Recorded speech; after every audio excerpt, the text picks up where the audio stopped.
palavra do Senhor ao seu coração e em seguida vamos estar cercando a mesa do Senhor, ceando e indo embora aos nossos lares. Efésios capítulo de número 2, pode passar por favor, e a gente vai falar sobre Santa Ceia. Olha só, graça, a ação renovadora de Deus na mente caída. Esse texto que você está com ele aberto, encontrou o texto aí, irmão? Amém? Se você vê que alguém está do seu lado e não tem uma Bíblia, se aproxima dele aí de acompanhar com você. Esse texto que está aberto na sua mão, ele é um texto de Paulo, a carta aos Efésios. Os teólogos dizem que Efésios, essa carta tem duas divisões. Que o primeiro capítulo até o 3 fala de uma parte mais doutrinal, teológica, e que o capítulo 4 até o capítulo 6 dessa carta, ele fala de forma prática, conselhos. Capítulo 4, a unidade da igreja. Capítulo 5, admoestações e conselhos familiares. Capítulo 6, ele encerra a carta falando de uma batalha espiritual. O capítulo de número 1, versículo de número 1, vai dizer que Paulo está escrevendo aos santos que viveram em Éfeso. Só que no original grego, essa palavra Éfeso, ela não aparece no texto original. Então não se sabe verdadeiramente se Paulo escreveu essa carta à comunidade da igreja de Éfeso, a cidade de Éfeso, que recebeu uma importância muito grande nas Escrituras. Por quê? Se você observar quando João escreve as 7 cartas às 7 igrejas do Apocalipse, a cidade de Éfeso, ou a igreja de Éfeso, ela encabeça as 7 igrejas, porque ela era a principal igreja da Ásia Menor. Assim como Corinto, Tessalônica, eram cidades muito importantes, uma da Acaia e outra da região de Tessalônica mesmo. A cidade de Éfeso, ela se fortificou, ela cresceu de forma muito grande. E essa cidade, irmão, a cidade de Éfeso, ela se tornou uma cidade poderosa, como toda a colônia romana. Éfeso tem seus anfiteatros, Éfeso tem vários templos pagãos, Éfeso tem escolas. A escola de Tirano foi um lugar que, segundo Atos, capítulo de número 19, onde Paulo está fundando essa igreja. A primeira igreja da Europa foi fundada no capítulo de número 16. Paulo sai para a sua primeira viagem, segundo Lucas, no capítulo 13 de Atos. No capítulo 16, ele funda a primeira igreja, que é a igreja do capítulo 16, a igreja de Filipenses, a igreja aos Filipos. E no capítulo de número 19, ele vai falar da sua estadia de 2 a 3 anos nessa cidade. Paulo passou um tempo aqui num lugar muito pagão. Quando você observa ele escrevendo Efésios, capítulo 5, versículo 18, ele vai dizer: não vos embriagueis com o vinho que a contenda, mas enchei-vos do Espírito. Era uma cidade de prostituição, culto ao paganismo, culto ao sexo, culto a Afrodite, o Artemison. O que é o Artemison? Era um templo de 127 metros de comprimento, que hoje inclusive ainda tem as suas ruínas, onde milhares de pessoas passou pela Ásia, região de Éfeso. Eu tenho que parar ali na cidade de Éfeso e fazer um pouco de orgia sexual, bacanalha, ali no templo de Diana ou de Afrodite. Era muito comum você encontrar cenas, as piores cenas de sexo dentro dessa cidade. E aprove a Deus, porque Paulo estava se dirigindo, segundo Lucas, para a região da Ásia. Só que o Espírito de Deus faz com que a rota de Paulo fosse enviada para a região da Europa. Não foi por menos, porque todo o evangelho que nós temos hoje veio desse continente, que infelizmente hoje está dominado por ateus, e está dominado por muçulmanos. O grande avivamento, olha para mim, deixa o pessoal chegar, por favor, não tire sua atenção daqui. O grande avivamento que aconteceu com Lutero, com Calvino, com Spurgeon no século XVIII, com grandes homens, hoje ele é praticamente inexistente. Os ricos europeus não procuram Deus. É uma sociedade que vive por trabalho, é uma sociedade que vive 24 horas, onde o Deus Mamon e outras coisas operam naquele lugar. E aprove a Deus dar-nos da sua graça, olhar para a América do Sul, principalmente para o Brasil, e enxertar um avivamento que nós estamos acontecendo hoje aqui. É interessante, olha para mim, que no capítulo 14 do livro do Apocalipse, quando João fala da taça da Babilônia, quando João fala que as nações, que elas tomaram do cálice da Babilônia, ele vai dizer que no final do texto Quem toma do cálice da Babilônia são aqueles que não confessaram a Cristo. Escute só, olha para cá. Pode ser que o povo esteja ali afundado em idolatria, em paganismo, em prostituição, em tudo que não presta. Mas nós estamos tomando santa ceia para a glória do Senhor. Essa epístola é uma epístola, pode passar, por favor. Esse texto que nós vamos trabalhar, nesse parágrafo do capítulo de número 2, Paulo vai mostrar o contraste. Contraste de quê? Preste atenção. Ele vai mostrar quem nós somos por natureza e quem somos após a graça de Deus nos alcançar. É isso que o apóstolo Paulo quer mostrar no capítulo de número 2. Quem éramos antes da graça e quem somos agora com a graça agindo em nossa vida. Ou seja, o que éramos antes de Cristo e o que somos agora em Cristo. E a grande pergunta: por qual motivo Deus quis realizar essa graça, dar essa graça em nós? Nós sabemos que existem dois tipos de graça. Os teólogos, quando falam de graça, eles dizem que existe graça comum. O que é graça comum, pastor? É a graça que o ímpio tem. O ímpio come, o ímpio bebe, o ímpio veste, passeia. E às vezes até melhor do que o crente, porque ele trabalha mais e o crente dorme até tarde. Só que graça salvífica é graça imerecida, é um presente do céu, é algo que o homem não pode fazer, e Deus destinou isso a alguns homens. Ajuda, irmão, em nome de Jesus. E nós estamos aqui para a glória de Deus. Passa, por favor, querido. Vamos lá. Desenvolvendo esse texto, existe um teólogo muito famoso chamado Warren Wiersbe, ou Warren Wiersbe. Ele vai dizer, que vai sugerir uma percepção preciosa desse texto. O Wiersbe vai dizer que existem 4 obras que são realizadas no homem nesse texto. Ele vai dizer que a obra do pecado contra nós, a obra de Deus por nós, a obra de Deus em nós e a obra de Deus por nosso intermédio. É interessante quando você vê Efésios, está com a Bíblia aberta, capítulo 2, versículo 1, Paulo vai dizer que nós estávamos mortos. Estávamos como? A nossa situação, escute, antes da graça, da justificação de Deus, através do sangue expiatório de Jesus, antes da conversão te alcançar, o nosso estado, biblicamente, ele é de um homem morto, em delito e pecado. É interessante que Paulo poderia usar outras palavras, ele poderia dizer, olha, o homem foi acidentado, o homem sofreu uma grande queda, ou o homem sofreu um grande acidente, ou o homem está muito ferido. Só que Paulo não camufla, Paulo não brinca. A palavra que ele vai dizer é que o homem está morto. A palavra morto é a palavra necros. Você vai já ver, essa palavra necros significa alguém incapacitado. É da onde vem nossa palavra necrotério. O que é que guarda no necrotério, irmão? O que é que guarda no necrotério? A nossa condição espiritual é impossibilitada, segundo Paulo, de ir atrás de Cristo, de responder até mesmo os sinais que o Evangelho oferece através da sua graça. Passa para mim, por favor. E trabalhando nesse pensamento, a condição do homem é terrível. Que condição? É interessante que ele vai usar 2 palavras aqui, ó. Nós estávamos mortos em delitos e pecados. Presta atenção, a nossa natureza caída, a nossa natureza nos coloca delinquentes. Se você pegar Romanos, capítulo de número 1, no final do capítulo de número 1, a partir do versículo de número 28, Paulo vai mostrar qual era a nossa condição. E a nossa condição queria tudo, menos Deus. Nós queremos tudo, menos Deus. Por quê? Porque a nossa condição, a nossa natureza, a nossa herança que Adão deixou para nós, ela nos coloca como delinquentes e pecadores. Isso é uma morte espiritual. Passa para mim, por favor. Só que preste atenção. Diga comigo assim: culpa. Oh, Jesus. Culpa. Corrupção herdada. Somos caídos por... Herdamos essa natureza de quem? Você não veio do macaco, você veio de Adão.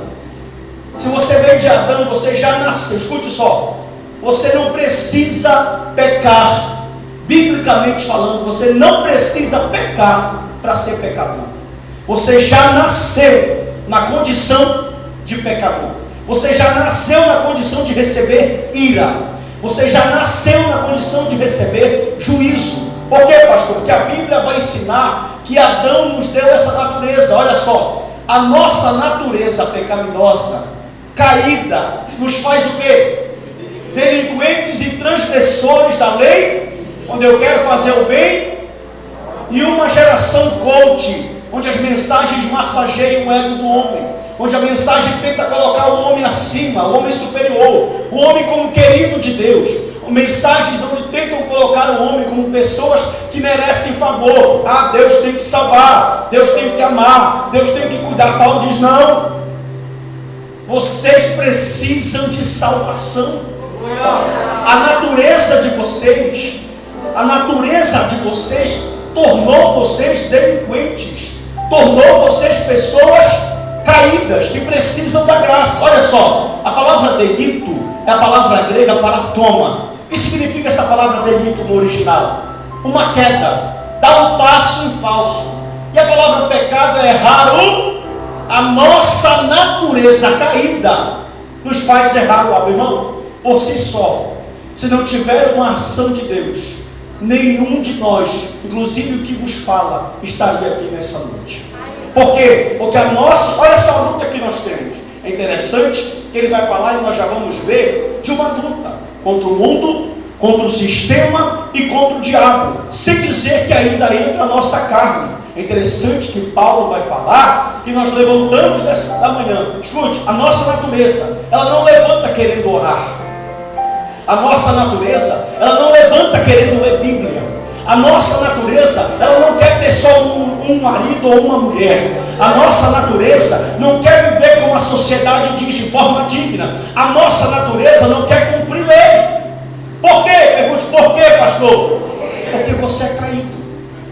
Eu sou caído. Nós somos delinquentes. Nós erramos o alvo. Nós estávamos caminhando para o inferno. Nós não somos o centro de Deus. Nós não somos queridinhos de Deus. Nós não somos pessoas boas. Nós somos pessoas. Só que escute só. Pode passar, por favor. O homem é desobediente. Primeiro ponto. O homem é desobediente. Capítulo 2, versículo 2. Por favor. Nos quais andaste outrora. Olha quem era você. Na sua Bíblia. Nos quais andaste outrora. Segundo, o curso deste mundo. Segundo, o príncipe da potestade do ar. Do espírito que agora atua nos filhos. Escute. O príncipe da potestade do ar atua nos filhos da desobediência. Nos filhos de quê? Mas você não é mais filho da desobediência. Paulo está dizendo aqui, ó. Olha, eu coloquei bem aqui. Há 3 forças que levam o homem a essa desobediência: o mundo, o diabo e a sua. Você tem que vencer as 3 barras. Ali, ó. Barra do ouro, a barra da saia e o São João da barra. Se tu vencer essas 3 barras, meu irmão, aleluia. Presta atenção para mim aqui, pastor Narciso. Além da minha carne não prestar. Você vê fulano, olha para mim aqui. Uma vez chegaram com Charles Spurgeon. Diz a história. Falaram: Spurgeon, estão falando muito mal de ti. Estão dizendo que tu é isso, que tu é isso, que tu é isso. Spurgeon viu. Spurgeon, para quem não sabe, foi o maior pregador do século XVIII na Europa. Spurgeon viu e disse assim: que bom, se eles soubessem que eu sou mais pior, tão pior do que isso.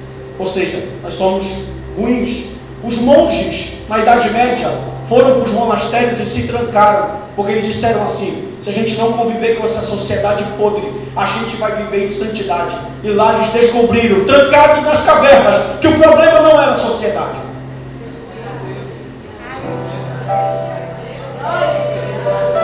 Me prove, pastor, provo. O ambiente quem faz é você. Como assim, pastor? Lá na Babilônia não tem culto. Lá na Babilônia tem culto a Bel, tem culto a Mamon, tem culto a Deus Lua, tem culto a Nabucodonosor. Lá no Egito tem culto a Ra, a Osíris. Mas José está crente, Daniel está crente, estão certos. O ambiente quem faz sou eu. Aleluia. O Pará, olha para mim aqui, o nosso estado. Com glória aí, parece. Misericórdia. Nosso estado ele é totalmente católico, meu irmão. O nosso país é o país mais católico do mundo, se você não sabe, viu? Olha o nome das cidades, é tudo nome de santo: Santa Maria, São Miguel, São João de Piraba, herança do católico, filhos da desobediência, até a graça chegar. Aleluia. Porque onde a graça, olha só, a palavra mundo aqui, interessante que ele fala, o príncipe do mundo, olha para mim aqui. Mundo aqui não é o que Deus criou, não é sinônimo de natureza criada. Mundo aqui é o sistema que pressiona você deixar os seus valores. Você acorda com o mundo caído. Tiago 4,4. Homens e mulheres, não sabeis vós que a amizade do mundo é inimizade contra Deus? Portanto, aquele que se constitui amigo do mundo, constitui-se inimigo de Deus. Camarada quer ser crente, mas quer flertar com o mundo. Camarada quer ser crente, mas quer flertar com a carne. Camarada quer ser crente, mas quer flertar com o sistema. Ainda diz assim, não pastor, Deus é amor.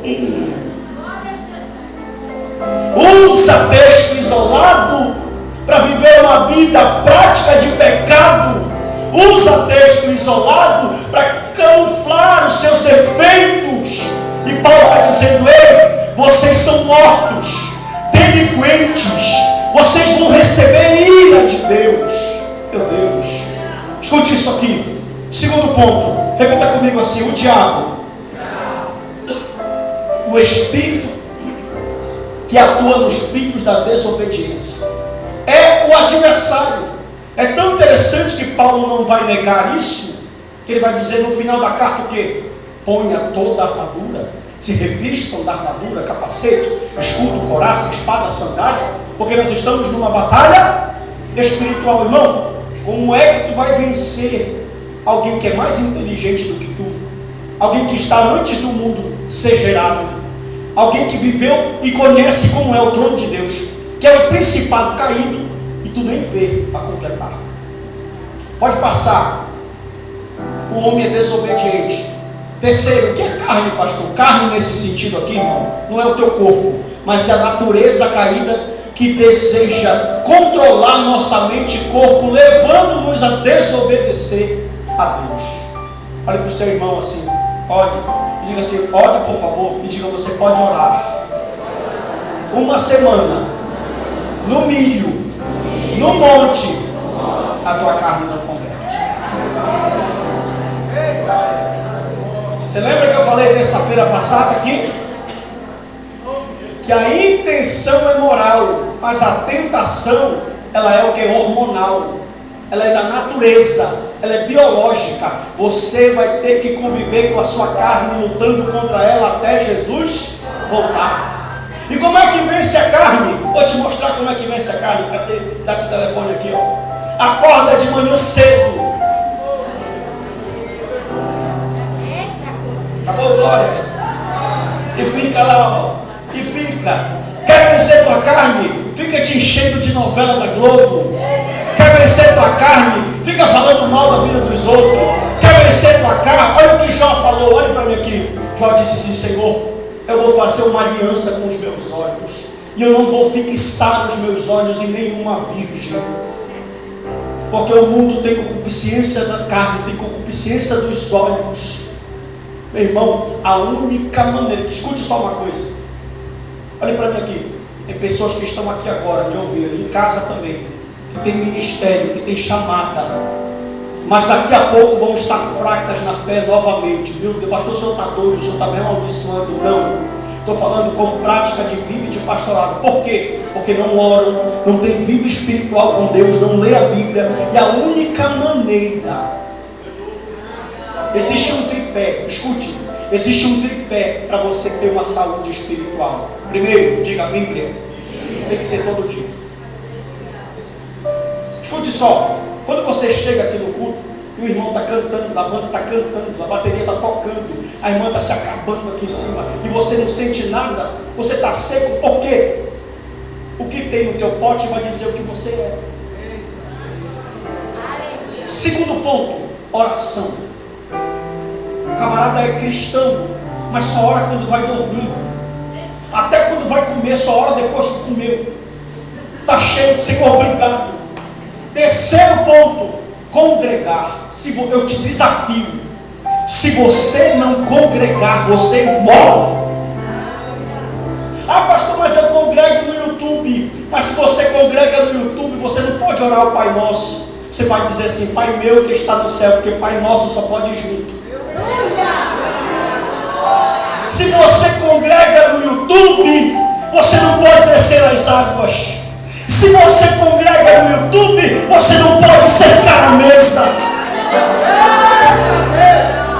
Ah, pastor, o irmão que está na igreja, ele é desobediente, você também é. Ele é mentiroso, você também tem falha. Ele fala demais, você também tem pecado. Porque a gente olha para o pecado do irmão, mas não tira a trave que está no nosso olho. Você já pensou se Jesus tivesse o mesmo pensamento? Aleluia! Se ele tivesse o mesmo pensamento e o mesmo juízo que nós fazemos do nosso próximo. Aleluia! Passa para mim, meu filho. Outro ponto. Desobediente, o homem é depravado. Versículo 3, parte B. Entre os quais também todos nós andávamos. Agora você tem que dar glória. Outrora. Não, você não entendeu. O verbo está no passado. Todos nós andávamos outrora. Aleluia. Oh, glória. Fazendo as inclinações da nossa, fazendo a vontade e dos pensar. Meu irmão, escute só. Você já imaginou? Olhe para mim.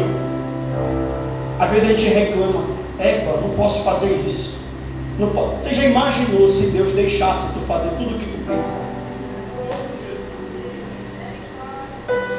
Misericórdia. Pode estar no pescoço aí, levanta a mão, toma uma água, salta uma água, vai doer um pouquinho porque Deus te ama. Você já imagina? Escuta, às vezes você vê fulano assim, você fala assim, olha o que eu vou falar para você. Interessante que no próprio capítulo 4, ele vai dizer que o homem estava obscurecido, com o pensamento obscurecido, mas Deus iluminou o pensamento dele. Agora olha que coisa interessante, você olha para fulano pecando, fazendo Satanás, votou no Lula, o diabo é amassado. Olha para mim, presta atenção, olha aqui para mim, estou brincando, irmão. Os que votaram no Lula, se você vai você vai se resolver com o eterno. Olha para mim aqui, presta atenção. Aí você fala, cadê Deus? Olha para cá, cadê Deus? Esse pessoal faz torto à direita, todo errado, e Deus não faz nada. Sabe o que Paulo diz no capítulo 1 de Romanos? Que Deus os entregou aos seus próprios desejos, às suas próprias paixões. Mas para aqueles que Deus deu graça, Deus falou assim, olha, tu não vai fazer isso, tu não vai fazer isso, tu não vai fazer isso.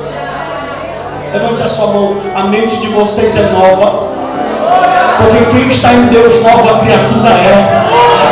As coisas passadas ficaram e tudo se fez novo. Você não tem mente caída, você tem mente de Cristo.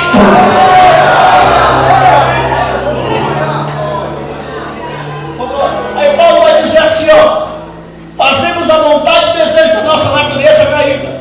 Nossos desejos e ações eram como, irmão? E todas as áreas da nossa vida foram afetadas. Razão, emoção, volição, tudo foi afetado pelo... E é interessante, pega 2 garotinhos da idade da minha filha, Isabela tem 4 anos, completou agora em agosto. Coloca um outro do lado dela. Se o menino aproximar, o brinquedo está lá no chão, ela nem brinca com o brinquedo, está todo sujo, mas se o garoto pegar, ela chora. Criança, a igreja católica fala que é o anjinho. Paulo não fala, né? Fala que é outro tipo de anjo. Olha para mim. Se a criança que ainda não desenvolveu toda a sua faculdade mental já nasce corrompida, a Sandra chegou, a Sara tem 12. Sara estava com 3 anos. Quantos anos?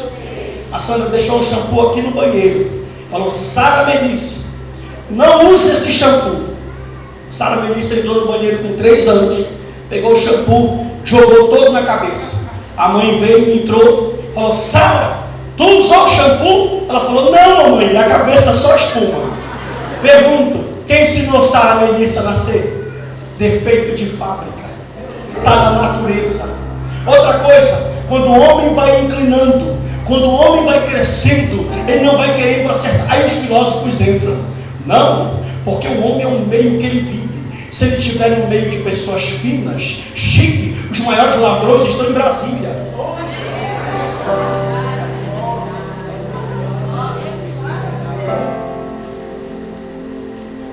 Os maiores ladrões estão no Senado. Será que você preso? Meu Deus. Olha para mim, é sério? Vocês estão vendo o que está acontecendo no nosso país? O problema, irmão, é a natureza. Pergunte por quê? Diga assim: cabeça federal. Paulo é tão inteligente e tão iluminado por Deus que ele falou que o homem tem dois representantes. Ele disse que o homem caído, o homem que erra, o homem que se inclina para o mal, ele é representado por Adão, porque em Adão todos caíram. Levante a sua mão. Porém, ele diz que existe uma outra classe representada por um outro Adão. O primeiro Adão morreu, o segundo também morreu, só que ficou só 3 dias morto, porque ao terceiro dia ele ressuscitou. Aleluia. Nós somos representados por um cabeça federal diferente. Quer ver uma coisa? Olha para mim. Ageu capítulo de número 1 e capítulo de número 2. Olha para cá. O povo saiu do Egito, da Babilônia, 70 anos. Quanto tempo?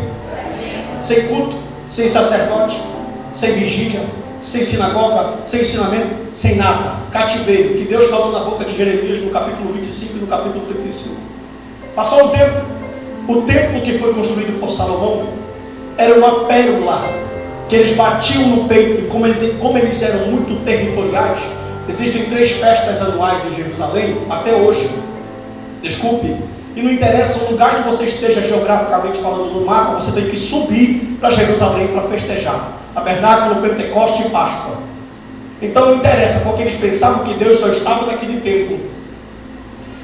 Primeiro livro de Samuel, capítulo de número 1 ao capítulo 4, eles pensavam que era impossível a arca ser levada, e os filisteus levaram, porque Deus permitiu aquilo.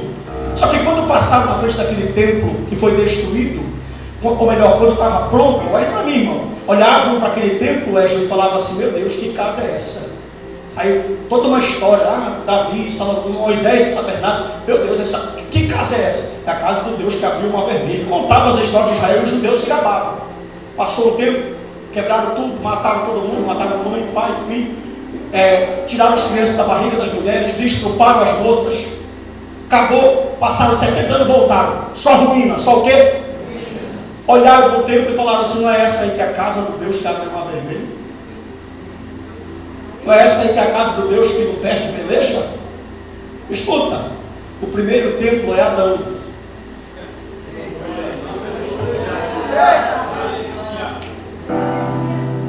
Aleluia. Oh glória. O primeiro templo é quem? Mas o último templo é Jesus. Aí lá no Apocalipse ele diz assim, e não vai precisar de templo, meu Deus, porque o Cordeiro habitará no meio deles. Passa para mim, vamos terminar. Outro ponto: se o homem é desobediente, caído, depravado, o homem está o quê? Condenado. O homem está o quê? Aí tem gente que ainda fala assim, mas pastor, eu não mexo com ninguém. Eu não mexo com ninguém, é da minha casa para o trabalho, é do trabalho para casa. Eu não falo mal dos outros, não interessa, você caiu. Você precisa de salvação. Você precisa de salvação. Paulo vai dizer aqui, Paulo diz que éramos por natureza filhos da ira. E pelas obras, natureza nos faz filhos da ira. E as nossas obras mais nos tornam filhos da desobediência. Escute, esse é o quadro pintado por esse homem, que sem a graça de Deus, ainda tem porém, cuidado ao ouvir o seu coração. O coração do homem é caído, é enganoso. Amém ou não amém? Final do verso 3, olha o que ele diz: éramos por natureza filhos da ira, como também em demais. Levante a sua mão direita, por favor, todos, e receba essa profecia agora. Versículo 4: mas Deus, sendo rico em misericórdia, aleluia, por causa do grande amor com que nos... Passa para mim, meu filho, por favor, bora terminar. Repita comigo e diga: amor incondicional. Depois de tudo que você ouviu, teríamos ou não teríamos muito motivo para ser condenado? Olha lá, ó. Repita comigo, já. Caídos, natureza depravada. Fala, natureza depravada. Mortos, corruptos. Aí Paulo vem e fala assim, mas ele nos amou. Irmão, sabendo quem tu és, isso não te constrange? Sabendo que você tem uma dívida com um Deus resgatador, como Boaz foi resgatar Ruth, tipificando um alguém que iria resgatar a nós, isso não te constrange? Você que vive em pecado, você que vive na prática do pecado, você que vive com pecados ocultos, você que vive com coisas que a tua mulher não sabe, que o teu marido não sabe, que o teu pastor não sabe, a graça não te alcançou para isso. Deus vai oferecer vida aos mortos, libertação aos cativos e perdão aos condenados. Pode passar, por favor. Paulo agora contrasta o que somos por natureza pelo que somos pela graça. É favor, ela muda. Ele está escrevendo para os crentes que estão na graça. Pode passar, que tem a mente iluminada. Pode passar. A gente mede o amor de Deus por um carro, por uma casa, por uma bênção material, por um concurso público que eu passei, por uma coisa que o Senhor fez chegar na minha vida. Sim ou não? Oh Deus. Você vai marcar esse texto aí, Romanos 3, 21 a 28, para você ler na sua casa, que eu não tenho tempo de explanar ele. Mas esse texto fala da expiação de Cristo. Olhe para mim aqui rapidamente, por favor, deixa eu terminar e aplicar. Esse texto ensina que Deus tem um filho. Quantos filhos? Unigênito e primogênito. E que nós, segundo Romanos 8, somos todos adotados. A Bíblia diz, depois de tudo que você ouviu, que nós éramos condenados, depravados, natureza caída e caminhando para onde? Para o inferno, para o Hades, para o abismo. Só que veio o quê? A graça de Deus. E nos alcançou, e nos exerceu o quê? Misericórdia. Agora escute uma coisa. Quem era para sofrer no Calvário não era Cristo, éramos nós. Quem desobedeceu, fomos nós. Quem errou, fomos nós. Quem era para receber todas as cuspidas dos fariseus, era você e eu. As chicotadas, os flagelos, as dores, as blasfêmias, tudo era na nossa dívida, na nossa costa. Deus te ama tanto, que Ele pega todo o amor que Ele tem, porque Deus amou o mundo de tal maneira que entregou seu Filho unigênito para que toda aquele que nele crê. Ele pega todo esse amor. Escute só, baixa sua mão rapidinho. É amor incondicional. Aqui eu mato o famoso bordão pentecostal. Bora pagar o preço. Papo furado. Deus não derramou essa graça porque tu vai para o monte abençoado, porque tu ora. Sabe o que é interessante? Deus sempre salva um dentro da família primeiro, sim ou não? Aí desce um, ele vem puxando o resto. Recebe essa palavra aí. Olha para mim. Aí o rapaz vai. Deus salvou como salvou Raabe. Através de Raabe salvou a família dela. Salvou Abraão. Através de Abraão salvou a família dele. Salvou Ló. Através de Ló conseguiu resgatar as suas filhas. Salvou Noé. Através de Noé a sua família. Olha para mim. Aí o camarada pega o microfone e solta. Tá vendo, irmão? Esse aqui, ó, eu paguei o preço por ele. Oh, Jesus amado. Esse aqui não queria nada, né? Cachaceiro. E acha que tu só é o canal. A graça é dele, o poder é dele. A glória é dele, a graça é dele. O sacrifício foi dele, o sangue foi dele. O amor incondicional foi dele. Tem gente que não entende o que é evangelho, que ele pensa assim, esses crentes só se reúnem porque eles são meio irmãos, a gente se reúne porque a gente tem uma dívida.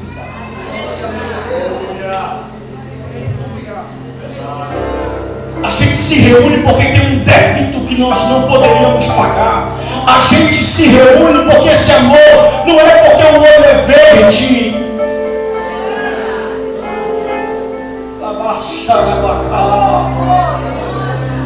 Nós nos reunimos porque aonde abundou o pecado, superabundou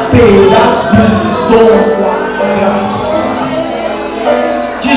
história da igreja, que Agostinho de Hipona vai andando na rua. Ele era prostituto, conhecido em todos os cabarés, andava com várias mulheres, um dos maiores teólogos que essa terra já viu. Ele foi convertido ouvindo alguém falando, pega e lê a carta aos Romanos. Agostinho foi convertido com Romanos, Lutero com Romanos, Wesley com Romanos, Bultmann com Romanos, através da palavra do Evangelho. Diz a história que ele vai andando e vê uma mulher atrás dele. Quando ele olha a mulher, ele começa a apressar o passo. E ela fala, Agostinho, Agostinho. Quando ele vê que ela está atrás dele, ele olha. Era uma das mulheres de suas noitadas. E ele começa a andar cada vez mais rápido. Ela fala, ei, Agostinho, sou eu. Ele olha para ela e diz, mas não sou mais eu. Aonde a graça chega, ela muda. Ela muda a mente, ela muda a ética. Ela muda moral, ela muda conceitos, ela muda pessoa, ela muda pensamentos. Como assim, pastor? Levante a mão. Roubava, não rouba mais. Matava, não mata mais. Mentia, não mente mais. Traficava, não trafica mais. Cheirava, não cheira mais.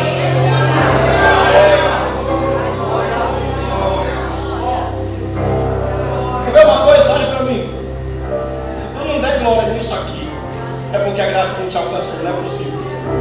No capítulo 1 ele começa dizendo, levante a mão. Efésios 1, ele vai falar assim, ó. Tudo que nós temos, as bênçãos espirituais, é por meio de Cristo. Ele nos escolheu em Cristo. Nós somos chamados em Cristo. Nos predestinou em Cristo. Nos deu redenção em Cristo. É o mistério em Cristo. O telepasso em Cristo.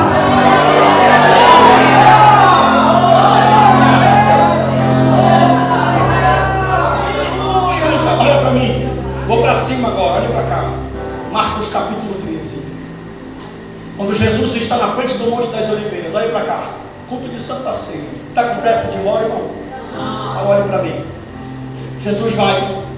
Quando ele chega na frente daquele templo, Flávio José diz, Estevão, que algumas pedras daquela construção tinham 3 toneladas. Você consegue entender o tamanho de uma pedra dessa? Algumas tinham 3 toneladas de peso. Eles olharam para Jesus e falaram assim, mestre, que templo top. Jesus olhou e falou assim, não ficará pedra sobre pedra. Segura, que não seja derrubada. Muitos virão em meu nome, falarão que eu sou Cristo, mas não sou eu. Escuta, para quem escutou isso, os discípulos quando escutaram isso, talvez uma interrogação nasceu. Dr. Augusto Lopes Nicodemos, falando sobre esse texto, vai falar algo interessante, abre aspas. Ele diz o seguinte, existia a Pax Romana. Roma deu paz para os judeus. Pagam os impostos e vocês adoram. Inclusive Herodes o Grande embelezou o terceiro templo para eles. Ao invés de um ato, tinha 3 ou 4. Olha para mim. Jesus disse assim, muitos virão em meu nome. E como assim? Muitos virão no nome dele? Só tem 12.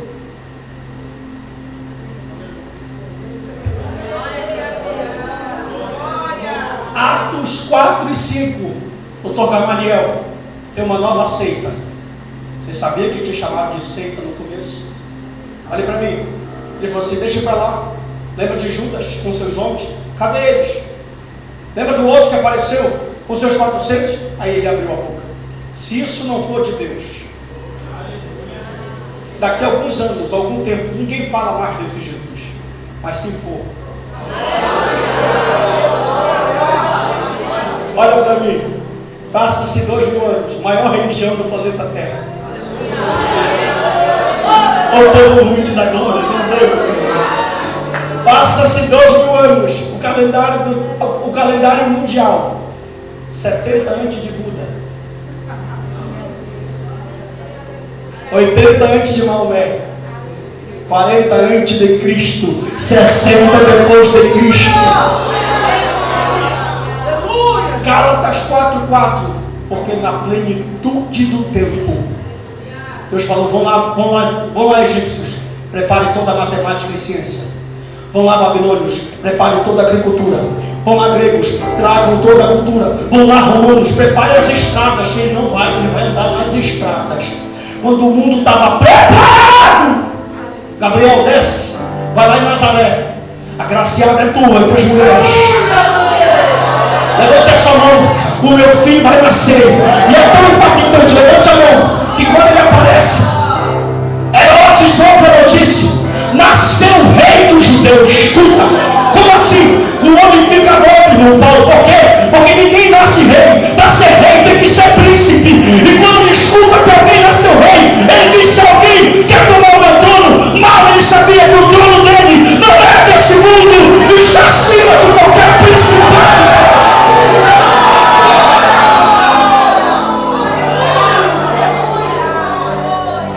Graça incondicional. Escuta, olha para mim aqui. Olha, abre os teus olhos e olha para mim. Você chegou aqui nessa noite. Talvez você está falando assim: pastor, eu preciso de um milagre. Eu preciso de uma bênção. Eu preciso de algo de Deus. Eu preciso de uma provisão. Amém. Se Deus quiser. Escuta, não é igual a igreja neopentecostal mentirosa que fala: traz a oferta que Deus vai fazer. O Edir Macedo falou em rede nacional. Eu falo para Deus: se tu não fizer, tu não é Deus. Miserável. O meu Deus faz quando Ele quer, a hora que Ele quer.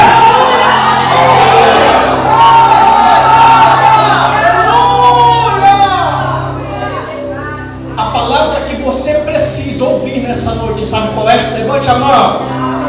A graça de Deus te alcançou. Eu vou falar de novo para melhorar esse glória. A graça de Deus nos alcançou.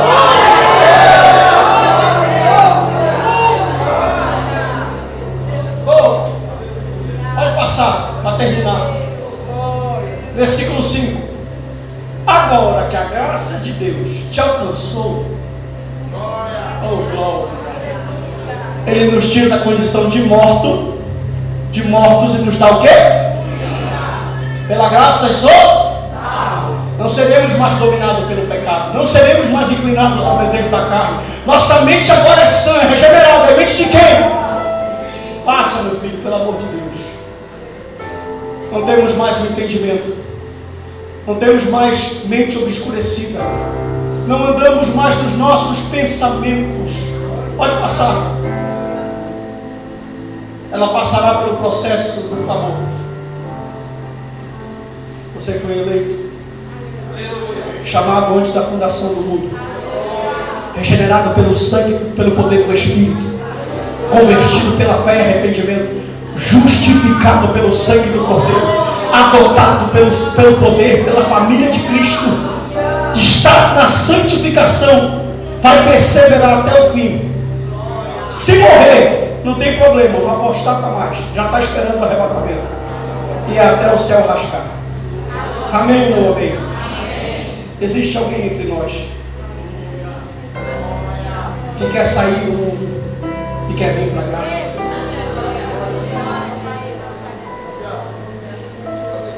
Pastor, eu quero fazer uma aliança com Cristo.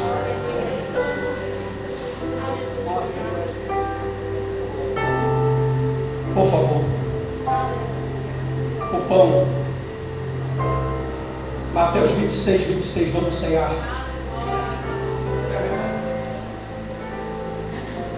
Mateus 26.